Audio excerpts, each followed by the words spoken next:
Sir, they crossed out my name after I won. The little black girl did not raise her voice. She only pointed one trembling finger at the gold-framed scholarship list, where a thick red line cut through her name so hard it had torn the paper beneath the glass. Harrison Whitmore reached for the list before the principal could stop him, and the hallway went silent in a way no child should ever have to hear. 3 hours earlier, Westbridge Preparatory Academy smelled like lemon polish, fresh lilies, and expensive perfume that did not belong in a school hallway at 8 in the morning. The building stood behind black iron gates on Chicago's North Shore, all white columns, trimmed hedges, and windows tall enough to make children look smaller than they were. Inside, parents in tailored coats moved softly over marble floors, while student ambassadors in navy blazers smiled beside silver trays of orange juice and untouched pastries. At the far end of the hall, Nia Brooks stood alone in a faded red dress her mother had ironed twice before sunrise. One sleeve had been stitched by hand with thread just a little darker than the fabric. Her backpack was canvas, gray at the corners, with one zipper that caught unless she pulled it gently to the left. She knew because she had practiced opening it quietly. Inside was a dented metal lunchbox with no lunch in it. Nia kept one hand wrapped around its handle like it was the only thing in the building that knew her name. Her mother, Denise, was somewhere below them, in the service level, finishing a night shift that had become a morning shift without anyone asking if she had a daughter to get to school. Nia had seen her mother's eyes in the kitchen at 5:12 a.m., red from soap fumes and no sleep, but still soft when she buttoned the red dress and whispered, "Walk in like you belong, baby." So Nia had walked in.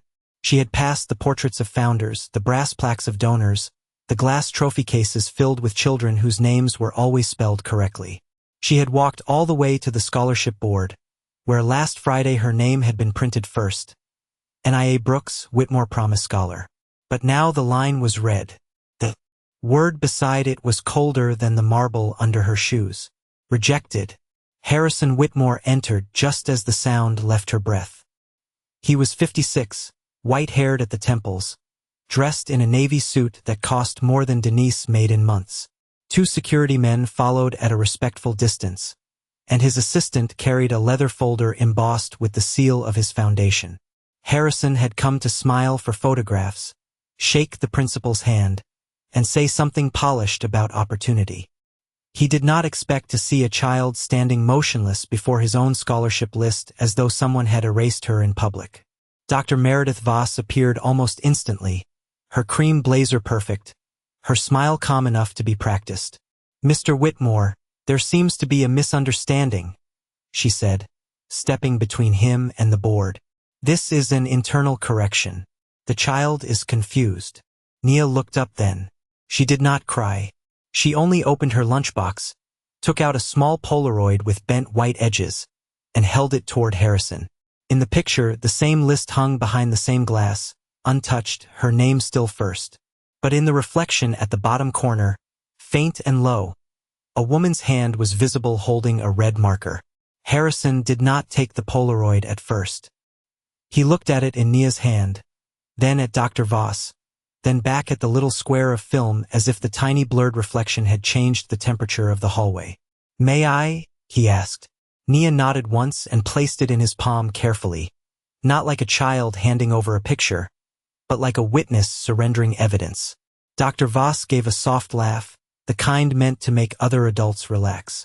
"Children take pictures of everything now," she said. "Angles can be misleading." Behind her, 2 parents stopped pretending not to listen. A boy in a blazer lowered his muffin without taking a bite. Somewhere beyond the double doors, the school orchestra was warming up with a thin, nervous note from a violin. Harrison slid the Polaroid into the inside pocket of his suit, but not before tapping his phone once and photographing it. The motion was small, nearly invisible. Dr. Voss saw it anyway. Her smile tightened by less than an inch. "Mr. Whitmore," she said, "perhaps we should continue this in my office. The ceremony begins in 20 minutes, and I would hate for Nia to feel embarrassed." Nia's fingers closed around the lunchbox handle. "I'm not embarrassed," she said. It was the first thing she had said with any sharpness, and even then her voice stayed quiet. I just want to know why my name moved. No one answered fast enough. That silence did more damage than any accusation. Harrison stepped closer to the board. Under the glass, the scholarship list had been printed on thick ivory paper with the Whitmore Promise Fund seal at the top. He knew that seal. He had approved it years ago from a conference room 60 floors above the river, believing paper this elegant could make kindness look permanent. Now, behind the red line across Nia's name, he saw something on the edge of the page, almost hidden where the frame pressed against the margin. Pencil note, pale but readable. Appearance concern, donor event.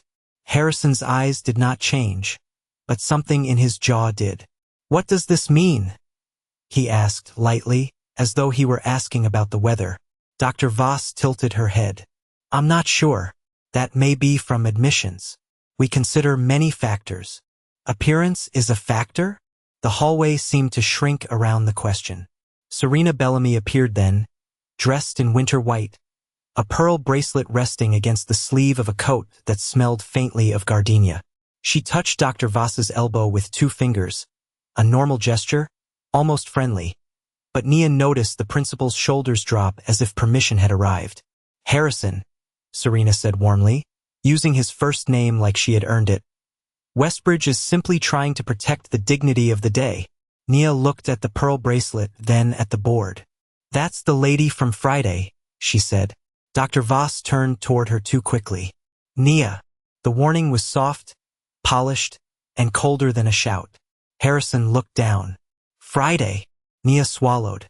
From somewhere under the floor came the faint hum of a cleaning machine, moving in slow circles through the service hallway below.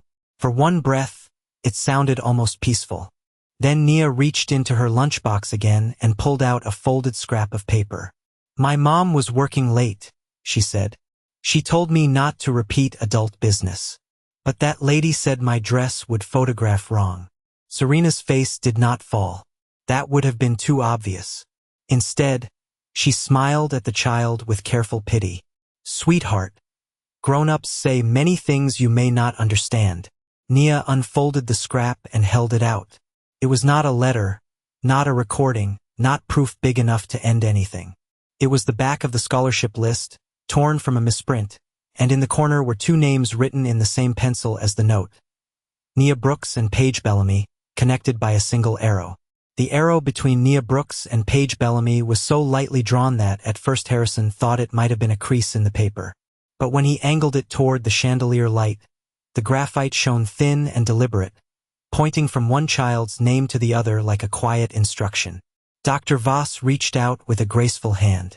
That appears to be confidential committee material, she said. I'll take care of it. Nia pulled the paper back before the principal touched it. Not fast. Not rudely, just enough to make the adult's fingers close on empty air. Harrison noticed that. He also noticed the way Dr. Voss's voice had changed. Not louder, not angry, but flatter, as if the hallway had taken something from her control. Where did you get this? Harrison asked. Nia looked at the marble floor for 1 second, then lifted her eyes. From the trash beside the copy room. It was folded inside another page. Serena gave a soft sigh, almost maternal. Sweetheart, digging through trash is not how scholarship decisions are made. Nia did not look at her. She opened the lunchbox again, and this time the hinge gave a small tinny squeak that carried farther than it should have. Inside, beneath 2 sharpened pencils and a pink eraser worn down to a sliver, was a photocopied letter with the Whitmore Promise Fund seal. Harrison's own signature had been printed at the bottom. Congratulations, Nia Brooks. Finalist rank, 1. Interview score, 98. My mom told me not to bring all of it, Nia said. But I brought the part with your name because people don't throw away paper with rich people's names on it unless they think poor people can't read. For the first time, Harrison's face changed. It was not belief yet. It was a pause. A tiny fracture in the smooth surface of a man used to being protected from ugliness by distance, money, and polished explanations. He took the letter, then the torn page, and placed them side by side on the narrow table beneath the donor wall. The same date appeared on both. Friday, April 11th. The same committee code appeared in the corner. WPF 7A. But the times did not match. The congratulations letter had been printed at 5:42 p.m. The rejection page had been stamped at 8:57 p.m., long after the school offices were supposed to be closed. Who was here at 8:57? Harrison asked quietly. Dr. Voss smiled again, but this time it arrived a moment late. Our administrative staff often works extended hours during major events.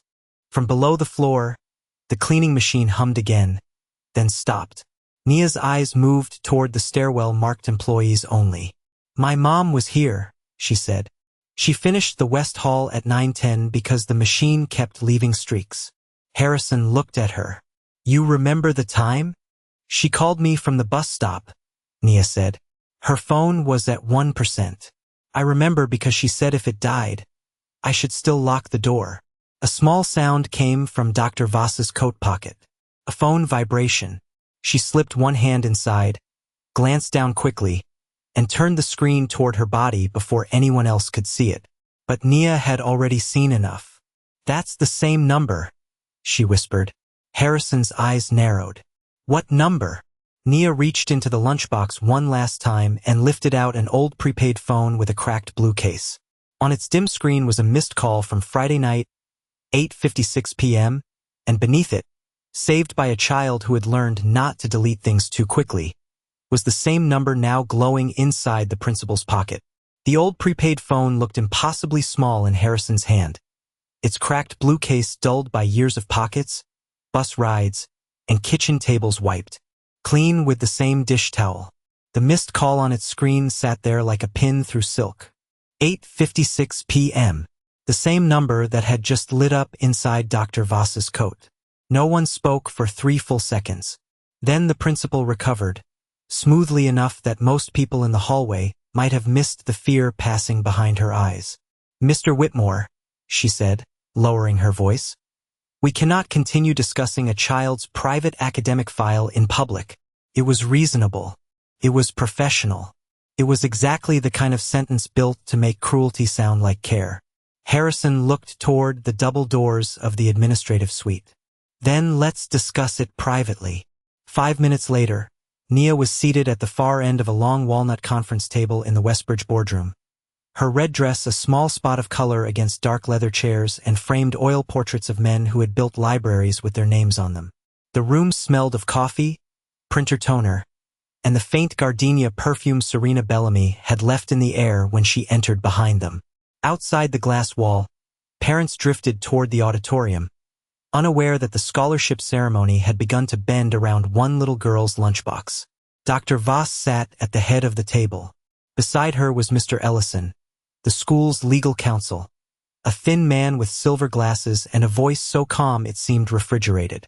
A board member named Mrs. Hargrove folded her hands and gave Nia a sympathetic smile that never reached her eyes. Nia, Mrs. Hargrove said, sweetheart, sometimes children hear adult conversations and misunderstand them. Nia sat straighter. Her sneakers did not touch the floor. She kept the lunchbox on her lap, both hands on the metal lid. I didn't misunderstand my name, she said. The room went still. Harrison turned slightly toward her, not enough to rescue her, not yet, but enough to show he had heard. Mr. Ellison slid a folder across the table toward him. The committee did have concerns, he said. Attendance instability, unclear family circumstances, possible mishandling of school documents. No one here wants to harm the child, but Westbridge must protect the integrity of its process. Each word landed gently and still made Nia smaller. Integrity, process, concerns. Harrison opened the folder. There were forms, checkboxes, polite notes, everything in order. Too much in order. Dr. Voss leaned back as if the ground beneath her had returned. We are prepared to offer Nia a place in next year's applicant pool, she said. And we would, of course, waive the application fee as a gesture of goodwill. Nia looked at the folder, then at Harrison. They're offering me next year because they already gave this year away. Serena exhaled softly, as if wounded by the child's lack of gratitude. That is an unfair thing to say. Nia did not answer her. She opened the lunchbox and placed the old phone beside the folder. Then she pointed to the rejection form. That says the call came from my mom at 8:56. But my mom's phone died at the bus stop. Mr. Ellison's hand paused on his pen. Dr. Voss's smile stayed in place, but her eyes dropped to the paper.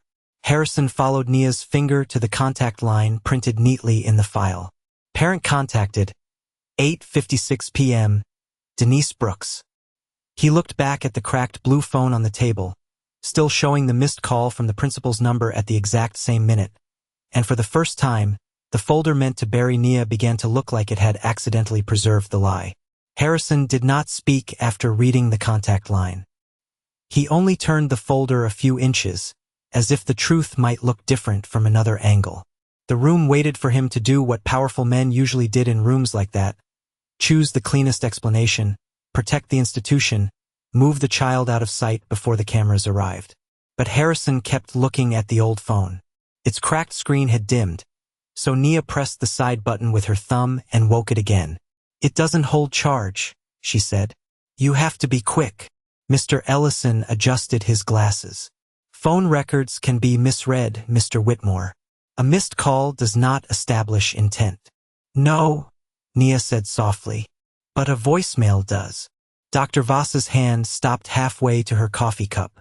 Serena's pearl bracelet clicked once against the table. It was the smallest sound in the room, and somehow everyone heard it. Nia did not hand the phone over. She set it flat on the table and kept 2 fingers on its edge, the way someone might hold down a paper in the wind.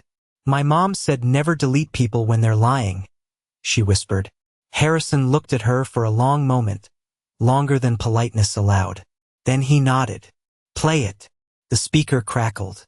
First came the hollow roar of a city bus pulling away, then Denise Brooks's tired voice, breathless but steady. "Baby, it's Mom. My phone's at 1%, so listen. Lock the door when you get home. I'm at Clark and Maple waiting on the 213. They kept me late again, but I'm coming. Don't worry about that school paper. You earned what you earned." There was a pause, a burst of wind, then Denise's voice dropped. "And if anyone calls saying I agreed to anything tonight, I didn't. I haven't talked to anybody from upstairs." The voicemail ended with 3 dull beeps and silence. No one moved. The rich wood walls, the leather chairs, the portraits of founders, all of it seemed suddenly too polished, too expensive, too good at swallowing sound.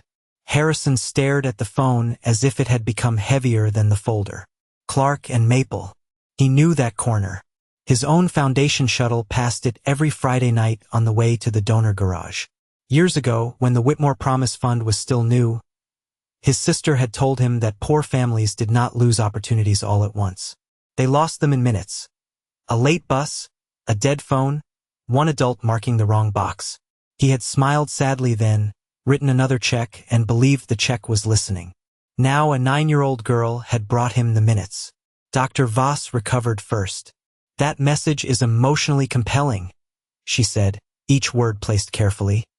"But it does not prove the committee acted improperly." Harrison finally looked at her. "Then who entered the parent confirmation?" Mr. Ellison opened the folder, relieved to return to paper. "The digital log shows approval from Foundation Administration."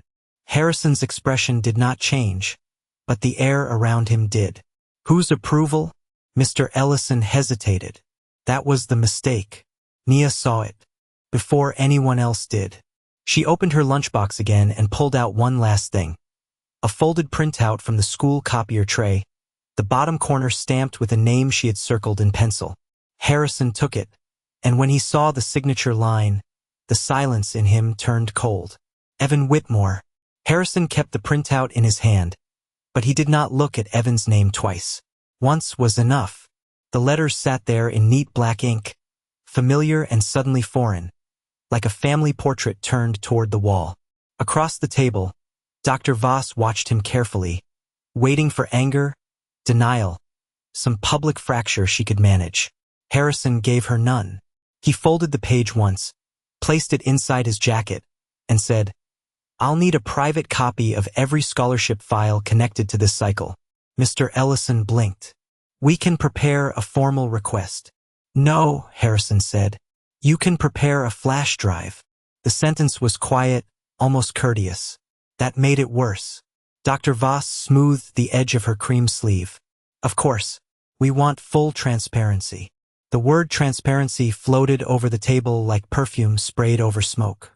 Harrison turned to his assistant, a woman named Marla who had worked for him long enough to understand the difference between a request and an order. Call Margaret Shaw. Tell her I need her at Westbridge now. Not after the ceremony. Marla stepped out without asking why. Nia watched all of this from her chair, her feet still hanging above the floor, her hands around the lunchbox. Harrison looked at her then, and for the first time his eyes were not assessing whether she was telling the truth. They were measuring how much truth she had carried alone. Nia, he said, if this is what it looks like, I can make sure you and your mother are taken care of. She shook her head before he finished. I don't want to check. The room seemed surprised by that, as though poverty was supposed to answer money like a doorbell. Nia tightened her grip on the metal handle. I want them to stop saying my mom lied. Harrison looked down at the table. For a second, he could hear nothing but the soft tick of the wall clock. Then, through the glass, rain began to tap. Against the tall boardroom windows, thin and steady. Somewhere below them, a cleaning cart rolled over tile with a small, uneven rattle, and the sound pulled Nia's eyes toward the floor. It was the sound of her mother moving through a building that had learned to use her work and erase her voice. Harrison stood. Not sharply, not dramatically, just enough that every adult in the room had to adjust their posture. Where is Denise Brooks? He asked. Dr. Voss answered too quickly. She was relieved of duty this morning pending review. Harrison turned his head slightly. Relieved by whom? Mr. Ellison looked down at the folder. Human Resources initiated the notice. At whose direction? No one answered. Then Harrison's phone vibrated once in his pocket. Marla had sent him a document from the Foundation server. An internal memo marked routine compliance, sent at 11:07 p.m. the night before. The memo recommended suspending Denise Brooks for potential interference with scholarship proceedings. At the bottom was Evan Whitmore's digital approval. Harrison read it without moving. Under Evan's name copied on the email was Dr. Voss. And beneath hers, in smaller type, was Serena Bellamy, listed not as a parent, but as donor liaison. Harrison finally understood the shape of his mistake. He had spent years trusting people who spoke beautifully about opportunity, while the only person protecting his foundation's promise had been a child with a dying phone and a dented lunchbox. Harrison put the phone back into his pocket and let the silence stretch until it became something everyone in the room had to carry. Dr. Voss mistook that silence for uncertainty. Mr. Whitmore, she said gently, perhaps the most responsible thing is to let the ceremony proceed while council reviews the materials. Harrison looked at the unopened glass bottle of water in front of her. Condensation ran down its side, but she had not touched it once. That sounds reasonable, he said. The relief in the room was almost invisible, but Nia felt it. Mr. Ellison's pen moved again. Mrs. Hargrove lowered her shoulders. Serena glanced toward the auditorium doors, where the orchestra had started the first soft measures of the processional. Only Harrison did not move toward the ceremony. He turned to Nia. You said your mother cleans the West Hall. Nia nodded. Every Friday. And you said the cleaning machine leaves streaks. Only near the vending machines, she said. The floor dips there. The water runs crooked. It was such a child's detail, so small and ordinary that every adult in the room had stepped over it for years. Harrison looked through the glass wall toward the corridor outside the boardroom. At the far end, beside the employee stairwell, stood a black vending machine with a card reader glowing green. Above the reader, barely visible under the snack display, was a tiny camera lens used for payment disputes. Harrison turned to Mr. Ellison. Does that machine store transaction footage? Mr. Ellison paused. Possibly, but it would belong to the vendor, not the school. Good. Harrison took out his phone. Then Westbridge won't have to search for it. Dr. Voss's fingers stopped smoothing her sleeve. Serena's phone vibrated on the table once, then again. She looked at it but did not pick it up. That small refusal made the room colder. Harrison called Margaret Shaw on speaker. His voice stayed calm enough to make every word feel measured. Margaret, contact the vending contractor for Westbridge Prep. I want payment camera footage from the West Hall machine between 8:40 and 9:05 p.m. last Friday. Preserve it before anyone else asks. Dr. Voss stood halfway. Her chair whispered against the carpet. This is becoming excessive. Nia did not look at Harrison. She looked at the principal. If nothing happened, the camera won't see anything. The sentence was so simple it left no clean place to hide. A loading link arrived on Harrison's phone 7 minutes later, forwarded by Margaret with a single note. Vendor retained cloud footage. Harrison connected his phone to the boardroom screen. The first image was grainy, warped by the curve of the vending machine glass. For several seconds, there was only the empty hall, the flicker of fluorescent lights, the yellow caution sign Denise Brooks had placed near the wet floor. Then Dr. Voss appeared in reflection, walking beside Evan Whitmore. He handed her a folder. She removed a red marker from her pocket. Serena Bellamy stepped into frame only for a moment, just long enough to point toward the scholarship board. The file buffered, froze, then continued. No one breathed. Dr. Voss looked at Nia then, really looked at her, not as a confused child, not as a problem to be managed, but as the small witness who had remembered the dip in the floor. And behind Nia stood Harrison Whitmore, quiet, pale, and no longer looking away. The vending machine footage kept playing after the room had already understood enough. That was what made it worse. Truth, once it had entered, did not hurry. On the screen, Dr. Voss stood beneath the pale West Hall lights while Evan Whitmore opened the folder and pointed to the top page.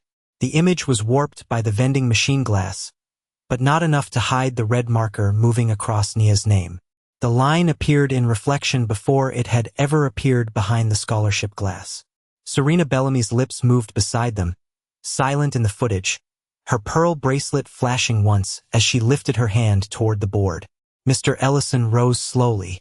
Without audio, we should be cautious about interpretation. Nia looked down at her lunchbox. She had gone very still, the way children do when they know adults are about to bury something under larger words. Then she reached inside and took out the USB wrapped in black tape.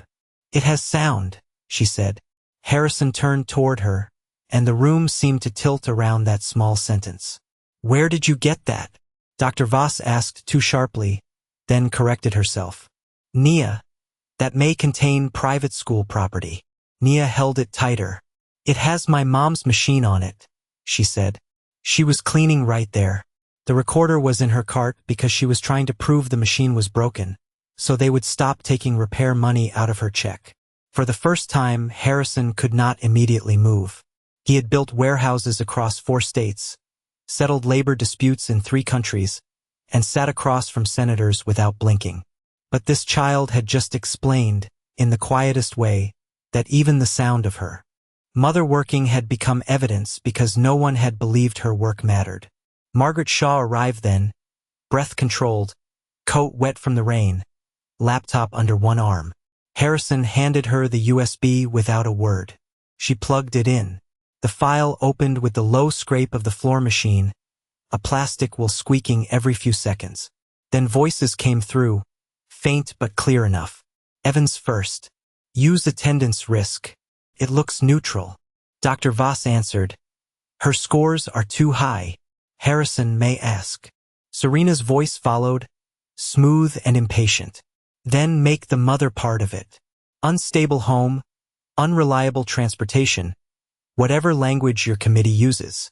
The room froze around the audio. On the screen, the red marker moved. From the speaker, Evans said, make it look like the mother caused it. Harrison went pale. Not the color of anger. The color of a man who had just watched his own name become a weapon in someone else's hand. He looked at Nia, then at the folder, then at the Whitmore seal printed across the documents meant to erase her.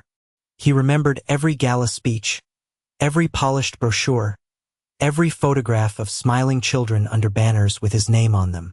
He had believed distance made his charity efficient. Now he saw what distance had allowed. Dr. Voss sat down as if her knees had forgotten their purpose. Serena stared at the unopened water bottle. Evan, seen now through the glass wall at the auditorium entrance, lifted his phone toward his ear, then stopped when he saw Harrison looking at him.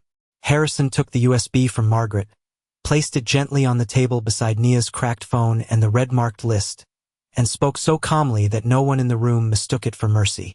Lock the doors to the auditorium. Preserve every file. And call my attorney. The auditorium doors closed without a sound loud enough for the parents to understand, but everyone felt the shift. The orchestra stopped mid-note. 100 polished faces turned toward the back of the hall as Harrison Whitmore walked in with Nia beside him, her lunchbox held against her red dress, her old phone tucked carefully in her hand. He did not take the stage first. He let Margaret Shaw connect the files, let the screen show the original list, the red line, the footage from the vending machine, the payroll record, the 1107 memo, and the audio that made the room forget how to breathe. Dr. Voss stood near the podium with both hands folded, as if posture could save her. Evan Whitmore sat in the first row, his face hard with the panic of a man still calculating exits. Serena Bellamy reached for her daughter's hand, but Paige pulled it back, confused and ashamed in a way that did not belong to a child either. Harrison finally stepped to the microphone.